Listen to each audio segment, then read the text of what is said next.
Yeah, it's really interesting. Usually, like you do listen to the Japanese, and you do try to. I almost always try to match the Japanese like right off the bat. But then if I listen to that and I'm not really happy with it, and I'm like, this just maybe this isn't working for me, then I'll kind of do my own thing with it, and like, I'll split the difference. I'll go like half and half, like half, Japanese like type voice, and then kind of mostly do my own thing though with it, while still trying to stay true to it. But it's kind of funny though, because sometimes I audition for things, and I do an audition in one voice, and they call me in for that voice, and they're like, yeah, you did great, you got the role, and then they tell me that they want it like deeper, or they want it like some other way, and they're like, and the reason why I got that role was they liked the way that I said certain lines or whatever. They're like, yeah, we liked your enthusiasm and the way that you said it. Like, if you could say that in just like a lower voice, you're perfect for it. And then then they bring me in for the session, and then I just do it the way that they want it. So pretty much like no matter what, I mean, like I can't mimic the Japanese or anything like that. You always have to come up with your own thing, but always just, I think, staying true to what it is as well is pretty important. I know like some dubs don't really stay true to the Japanese, but then they're incredible dubs.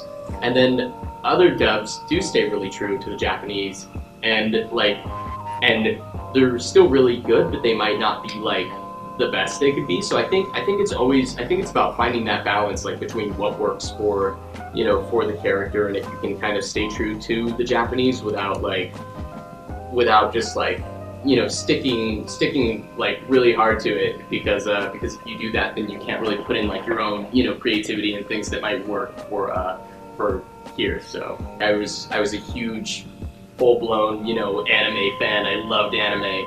I was like, this would be amazing to be like a small little part in a show. I was like, I said, okay, if I was able to get like a small little like background role, that would have been it for me. Like, I don't really care. I'm such a huge fan. I would die to be a part of this show.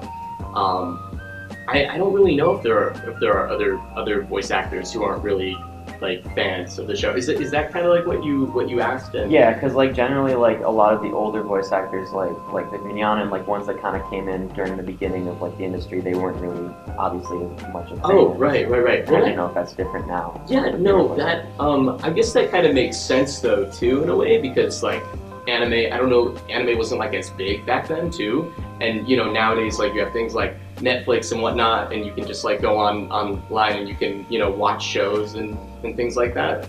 And I've heard like a lot of things now that even like some like really famous celebrities and stuff are huge fans of anime too.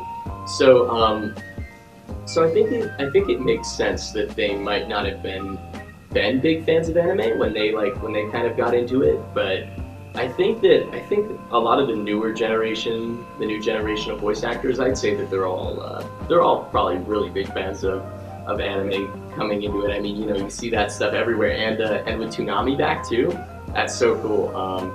I'd say that that you can't just be a big fan of anime, but you have to love the acting. I mean, it has to be something that you just that you just have a passion for. I think like a lot of people are really into anime, and they like watching the shows and stuff. But it's really important that you have that desire within you to be an actor, and not just be like, oh, I want to be an anime because I want to be famous and go to cons and meet fans. Like, you want to like you should just be doing it for the love of acting. And then I'd say, of course, like getting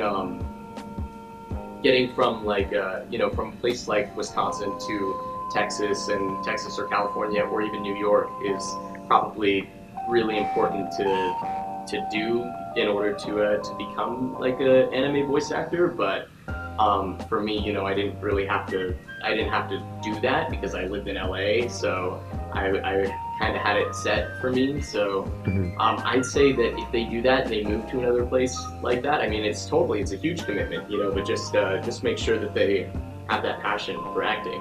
But I'd say, make sure that no matter where you are, I mean, you can still become an actor, no matter, go take theater and just do it. Make sure that if you do commit to moving to a place like that, make sure you're that you prepare for it, and then when that opportunity comes, then you'll be ready.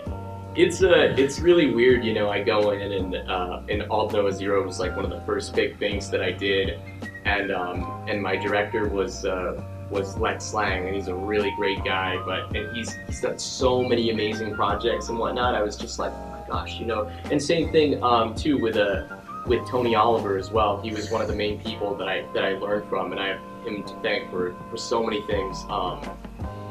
You know, it's crazy when I go in and I'm taking a class from him, and I'm working with them, and I'm like, oh my god, like, you know, like you play like Minato from Naruto, or you know, Ukiura from Bleach, and I'm just like that's crazy, you know.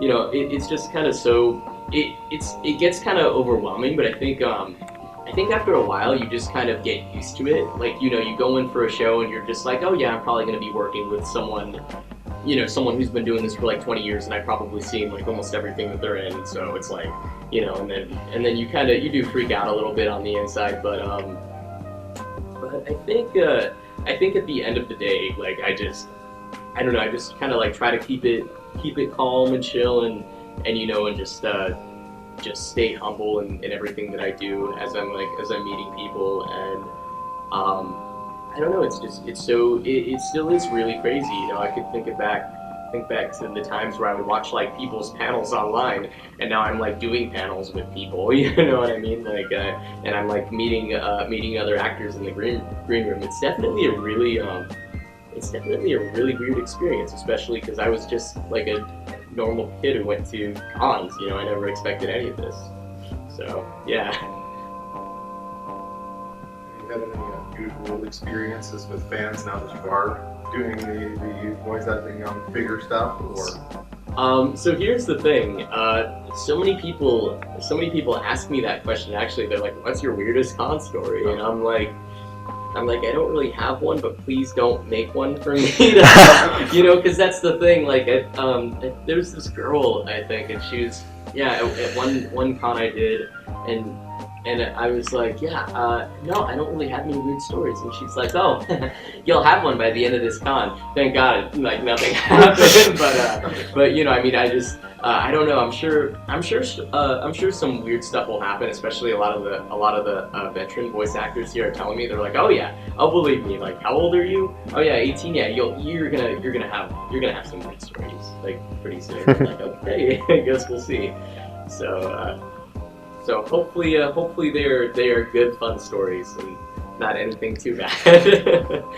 I think I do, especially compared to like I still feel like a ton of people. Like, I've already met, you know, hundreds and hundreds of people for this con, but you know, compared to like the lines and whatnot that I see like going out of the autograph room, I think I definitely do have more time to spend with fans. Like, when they come up to me, usually depending on like how fast the line is moving and, you know, how many people are crowding up to the table next to me, I usually just try to spend as much time as I can to talking to each person, even if it's just about random things, you know. Like, I'll see people who bring me like a One Punch Man poster, and I'm like, oh hey, cool, yeah, you watched the show, I sign it. They tell me a little bit about, you know, what they've seen, or if they've seen the entire thing, and we talk about how we're looking forward to season 2. And then they're like wearing an Overwatch jacket, and I'm like, oh hey, you like Overwatch? And so then we start talking about Overwatch stuff, and I'm like, yeah, you know, I hate it when somebody like insta-locks Soldier, because Soldier's my main, and you know, and the thing is, like, I carry with that character, so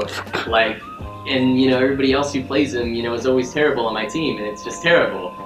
Same. Yeah, no, like, that's just how it is. So we just, you know, I don't know, I just talk about random stuff. So I think it's cool if I get more time to spend with people. I could probably sit at a table all day and just talk to people. So it's kind of cool.